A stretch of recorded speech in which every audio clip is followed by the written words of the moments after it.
আসসালামু আলাইকুম। আজকে আমরা নিউ ইয়র্ক স্টেটের রিয়েল এস্টেটের সেলস পারসন স্টেট এক্সামের জন্য কিছু সাহায্যকারী পড়াশোনা করব। আগে বলে রাখি, এটা সম্পূর্ণভাবে আনঅফিসিয়ালি, এটা শুধুমাত্র আমার বন্ধুদের জন্য যারা নিউ ইয়র্ক স্টেটের real estate salesperson state এক্সামে অংশগ্রহণ করতে চান। তো ঠিক আছে, আজকে আমরা শুরু করি। এই যে নিউ ইয়র্ক স্টেটের real estate salesperson exam পরীক্ষাটা বা এক্সামটা, এটা সম্পূর্ণভাবে কিছু ভোকাবুলারির উপরে নির্ভরশীল। প্রায় 80% ভোকাবুলারির উপরে নির্ভরশীল। ভোকাবুলারি বলতে বোঝায় যে কিছু কতিপয় শব্দ আছে যে শব্দগুলা প্রত্যেকটা সাবজেক্টেরই তার নিজস্ব ভাষা। যেমন আমরা ন্যাচারালি মানুষরা বলি যে বেলি বা পেট, কিন্তু ডাক্তারি ভাষায় এটার নাম অ্যাবডামেন। আবার আমরা যেমন বলি আমাদের বাসায় কেউ অবৈধভাবে বসবাস করতেছে, আমরা তাকে বলি অবৈধভাবে বসবাস করতেছে বা আনঅথরাইজলি সে এখানে বসবাস করতেছে। কিন্তু রিয়েল এস্টেটের সংক্ষিপ্ত ভাষাতে এটাকে বলে স্কুইটার।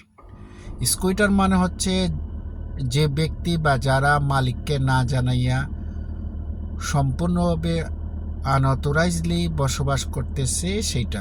এখন এই যে স্কুইটার এই শব্দটা না বললে যদি বলতো আনঅথরাইজলি বসবাস করতেছে, তো সেটাতে কী সমস্যা হতো? তেমন কোনো সমস্যা হইতো না। কিন্তু স্পেসিফিকলি নির্দিষ্টভাবে ওই জিনিসটা বোঝানোর জন্য রিয়েল এস্টেটের ভাষায় এটাকে বলে স্কুইটার, মানে আনঅথরাইজলি সেইখানে বসবাস করতেছে। এই কথাটা একটু লেন্দি করার কারণটা হচ্ছে যাতে নাকি আপনাদেরকে আমি বুঝাইতে পারি যে প্রত্যেকটা সাবজেক্টেরই একটা নিজস্ব ভোকাবুলারি বা শব্দ বা ওয়ার্ড যাই বলেন না কেন এগুলা কোনো কিছু আছে। তো রিয়েল এস্টেটেরও একটা নিজস্ব ভোকাবুলারি আছে, যে ভোকাবুলারিগুলা অন্য কোনো সাবজেক্টের সাথে মানে মিল খায় না, বা আমরা রেগুলার যেসব কথাবার্তা বলি বাড়িঘর সংক্রান্ত, এগুলার সাথে এগুলার কোনো তেমন একটা মিল দেখা যায় না। সুতরাং এইটা যদি তাই হয়, তবে আমাদেরকে এই ভোকাবুলারিটা মানে কোন শব্দের সাথে কোন শব্দটা আসে এই স্টেট এক্সামে, এটা আমাদেরকে জানতে হবে। তো আগে বলে রাখি, আমি এটা সম্পূর্ণ ভিডিওটা করতেছি আনঅফিসিয়ালি, শুধুমাত্র আমার বন্ধুদের জন্য। যারা দেখেছিল, দেখতেছে বা দেখবে, যত আমার এই রিয়েল এস্টেটের বন্ধু ছিল, আছে, থাকবে, সবার জন্য এই ভিডিওটা। আর এছাড়া যে কেউ এই ভিডিওটা দেখতে পারে, কোনো অসুবিধা নাই। তবে তাদের তো প্রবলেম হবে বুঝতে জিনিসটা যে আমি কি বলতে চাচ্ছি।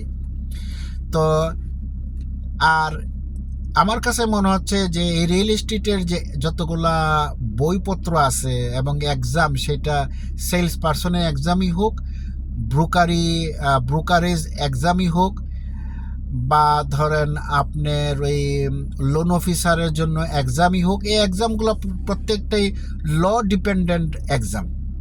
মানে ল ডিপেন্ডেন্ট এক্সাম বলতে বোঝায় এক্সামগুলোতে ব্যবসা কতটুকু হবে এটা 5%ও বোঝানো হয় না।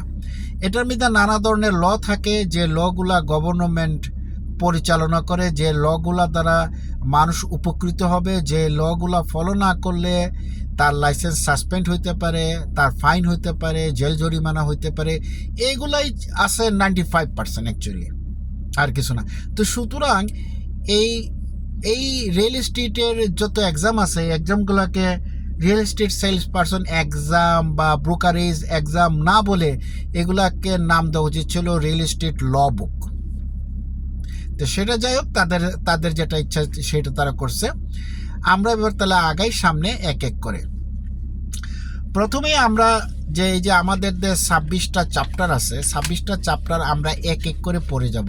কিন্তু এই 26টা চ্যাপ্টার পড়ানোর আগে আমরা এই 26টা চ্যাপ্টারের ভোকাবুলারিটা কী হবে এবং কিছু কতিপয় ওয়ার্ড যেগুলা আমাদের পরীক্ষাতে দেখা গেছে আসছে, এই ওয়ার্ডগুলো আমরা মানে শিখতে চেষ্টা করব। তো সেই হিসাবে আমরা প্রথমে একটা বই থেকে যেটা নাকি, আর আরেকটা কথা আছে, সেটা হচ্ছে গিয়া রিয়েল এস্টেটের যারা এডুকেশন করতেছেন, আপনাদের সবাইকে জীবনে 3বার হইলো মেইন বুকটা যেটা দেয় আর কি, মেইন বুকটা যেটা, এটা 3বার হইলো আপনাকে পড়তে হবে। 3বার যদি আপনি কমপক্ষে এরকম একটা অভিজ্ঞতা না থাকে ওই বইটা সম্পর্কে, তাহলে আমি আপনাকে যেসব কথাবার্তা বলবো বা বুঝাবো আপনার বুঝতে হয়তো বা একটু সমস্যা হবে। আর তাছাড়া যারা এই বইটা এখনও পড়েন নাই, অসুবিধা নাই, তারা আমার এই ভিডিও দেখবেন, কোনো অসুবিধা নাই, সবাই দেখতে পারে, সবার জন্য উন্মুক্ত। তবে ওই বইটা না পড়লে আপনি ঠিক আমার কথাগুলো বুঝবেন না যে আমি কি বলতেছি। যেমন আমরা যদি ABCD এই প্রথম বুকটা না পড়ি, তাহলে ইংলিশ বানানগুলো আমরা পড়তে পারবো না, বা বানানগুলো আমরা একসাথে মিলে যে শব্দগুলো উচ্চারণ করা হয় এগুলো আমরা পারবো না, বা পারলেও আমাদের জন্য অনেক ডিফিকাল্টিস হবে।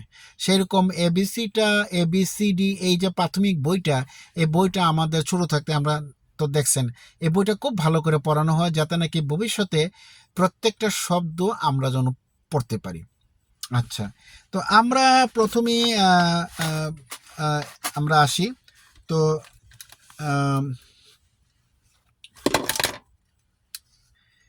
যে প্রথমে যেমন আসলাম আমরা একটা শব্দের মধ্যে, শব্দটা হচ্ছে গিয়া, যেমন ধরেন যে বলা হচ্ছে what type of brokerage mandates that the broker acts in the best interest of the buyer.